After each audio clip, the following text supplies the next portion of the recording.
अस्सलाम वालेकुम एवरीवन। आज मैं आप लोगों को बहुत ही प्यारा वीडियो दिखाऊंगी जिसकी तारीफ के लिए कोई लफ्ज़ ही नहीं है। जी हाँ नाजरीन, आप लोग इस वीडियो को देखें। दो बहनों ने मिलकर अपने हाथों से सुई और धागों से पूरा कुरान लिख दिया। दो बहनों ने मिलकर इस पूरे कुरान शरीफ की हर हुर्फ की कढ़ाई की है सुई धागे से। अल्लाह इन लोगों का इश्क अज़र जरूर देगा। इन दोनों बहनों ने पूरे 5 सालों में मुकम्मल कुरान लिख डाला।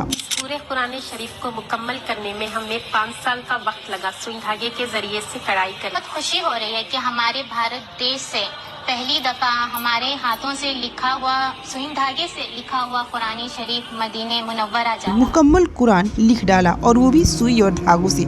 बहुत ही प्यारा लिखा इन लोगों ने और बहुत ज़्यादा काबिल तारीफ है। आप लोग खुद देख लें।